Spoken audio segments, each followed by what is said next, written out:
Refuge du passé, le musée aussi a été dévasté. C'est plus largement tout le quartier qui a été emporté. Et parmi les bâtiments qui ont cédé, c'est la partie la plus ancienne du musée qui a le mieux résisté. Il nous reste en fait les anciens moulins, les moulins communaux, qui sont là en fait depuis au moins la fin du XVe siècle. Par contre, tout ce qui était usine électrique de la fin du XIXe a disparu. Elle est derrière moi, ici. Ce sont ces pièces vertes qu'on peut encore imaginer, qui se sont effondrées en partie. L'autre partie a disparu.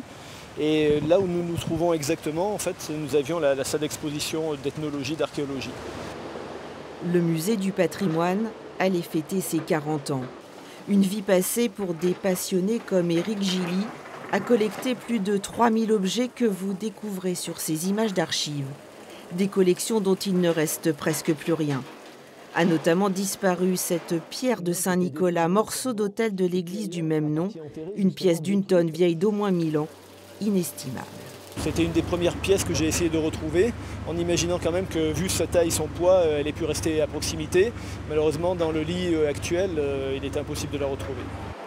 Un arrêté de péril interdit l'accès à l'ensemble des bâtiments, y compris celui encore debout. Mais déjà, Éric Gilly pense à la suite. Non seulement il faut continuer, mais je crois que là, c'est un devoir, effectivement. Ne serait-ce que pour l'histoire du village. Et puis, en même temps, ce passé-là, en fait, c'est la base de l'avenir aussi.